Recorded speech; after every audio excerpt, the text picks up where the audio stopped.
ఏది అయినా ట్రై చెయ్యి ఆచి చికెన్ మసాలా. ఆంధ్రప్రదేశ్లో లోకల్ బాడీ ఎన్నికలకు రంగం సిద్ధమైంది. సెప్టెంబర్ లేదా అక్టోబర్ నెలలో స్థానిక సంస్థల ఎన్నికలు నిర్వహించేందుకు ప్రభుత్వం రెడీ అవుతోంది. ఈ ఎన్నికలను 2 ఏళ్ల పాలనకు మొదటి టెస్టుగా కూటమి పార్టీలు భావిస్తున్నాయా? అటు ప్రతిపక్ష వైసీపీ కూడా వచ్చే ఎన్నికలకు ఈ ఎన్నికలే గీటురాయిగా లెక్కలు వేసుకుంటోందా? ఇప్పుడు 2 పార్టీలు స్థానిక సంస్థల ఎన్నికలపై ఫోకస్ చేయడంతో రానున్న 2 నెలలు రాజకీయాలైతే హాట్ గా మారబోతున్నాయా? Let's watch.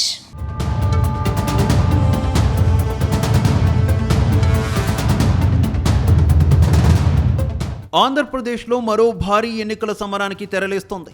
2014 జూన్ 12న కూటమి ప్రభుత్వం అధికారంలోకి వచ్చాక ఎప్పుడెప్పుడా అని రాష్ట్రం మొత్తం ఎదురు చూస్తున్న స్థానిక సంస్థల ఎన్నికల నిర్వహణకు రాష్ట్ర ఎన్నికల సంఘం అత్యంత వేగంగా అడుగులు వేస్తోంది. బీసీ రిజర్వేషన్ల సమగ్ర అధ్యయనం కోసం వేసిన డెడికేషన్ కమిషన్ నివేదిక ఇచ్చింది. అయితే ఆ నివేదికలో సిఫార్సు చేసిన దానికన్నా ఎక్కువగా బీసీలకు 34% రిజర్వేషన్లు ఖరారు చేస్తూ ప్రభుత్వం నిర్ణయం తీసుకుంది. మరోవైపు సెప్టెంబర్ మొదటి వారంలోని వార్డుల వారీగా తుది ఫోటో ఓటర్ల జాబితాలను ప్రచురించాలని SEC Anil Chandra Punetha ఆదేశించడంతో count down ప్రారంభమైంది. అంతా అనుకున్నట్లు సాగితే సెప్టెంబర్ చివరి వారం నుంచి అక్టోబర్ నెలల మధ్యలో ఆంధ్రప్రదేశ్ అంతటా స్థానిక ఎన్నికల హడావిడి రావడం ఖాయంగా కనిపిస్తోంది.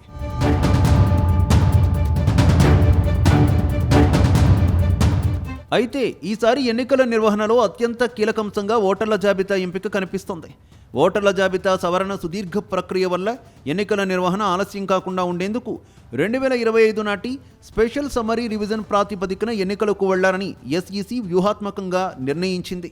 పోలింగ్ కేంద్రాల పునర్వ్యవస్థీకరణ, సవరణలతో పాటు ఇప్పటికే బీసీ డెడికేషన్ కమిషన్ ఇచ్చిన నివేదికను మించి దాదాపు 34% వరకు బీసీ రిజర్వేషన్లను ఖరారు చేసే దిశగా ప్రభుత్వం అడుగులు వేస్తోంది.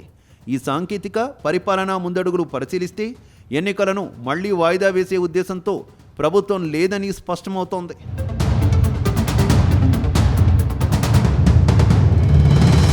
ఇక కూటమి ప్రభుత్వానికి ఈ స్థానిక ఎన్నికలు తమ 2 సంవత్సరాల పరిపాలనా పనితీరుకు, ప్రజాదరణకు మొదటి అధికారిక టెస్ట్గా భావిస్తున్నారు. సాధారణంగా అసెంబ్లీ ఎన్నికల్లో సాధించిన భారీ విజయం తర్వాత వచ్చే స్థానిక ఎన్నికల్లో అధికార పార్టీకి అనుకూల వేవ్ ఉండడం సహజం. మరోవైపు పరాజయం నుంచి బయటపడే ప్రయత్నం చేస్తున్న వైసీపీకి ఈ స్థానిక ఎన్నికలు ఊపిరి పీల్చుకునే అత్యంత కీలకమైన వేదిక. ప్రతిపక్ష హోదా కూడా దక్కని స్థితిలో ఉన్న వైసీపీ స్థానిక సంస్థల ద్వారా క్షేత్రస్థాయి కేడర్లో మళ్లీ ఉత్సాహం నింపాలని భావిస్తోంది.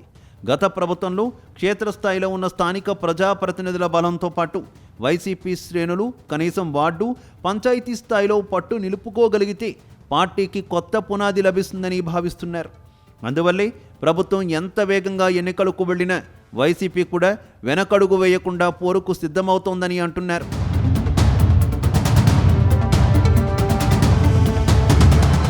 ఏది ఏమైనా ఎన్నికల వ్యూహాల పరంగా చూస్తే స్థానిక పోరులో పార్టీ గుర్తుపై జరిగే మున్సిపాలిటీలు, జడ్పీటీసీ, ఎంపీటీసీ పోల్స్ ఒక ఎత్తు అయితే పార్టీ గుర్తులేని ఎన్నికలు మరో ఎత్తుగా చెబుతున్నారు.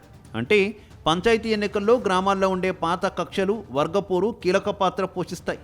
ఈ రకమైన రాజకీయ సమీకరణాల్లో అధికార కూటమి మధ్య సీట్ల సర్దుబాటు కొన్ని చోట్ల క్షేత్రస్థాయిలో నాయకుల మధ్య సమన్వయ పరీక్షగా మారే ప్రమాదం కూడా ఉందనే టాక్ సైతం వినిపిస్తోంది.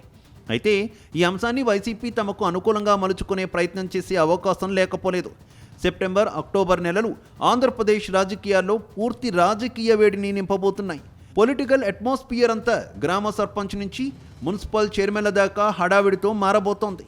ఒకవైపు ప్రభుత్వం తన ఆధిపత్యాన్ని దిగువ స్థాయి దాకా విస్తరించాలని భావిస్తుంటే మరోవైపు వైసీపీ పార్టీ ఉనికి చాటుకోవడానికి పోరాడుతోంది. కాబట్టి రాబోయే 2 నెలలు రాష్ట్ర వ్యాప్తంగా సంక్షేమ పథకాలు, స్థానిక సమరం రాజకీయ పార్టీలకు మాత్రమే కాదు క్షేత్రస్థాయి నేతలకు కూడా అగ్ని పరీక్షగా మారనుంది.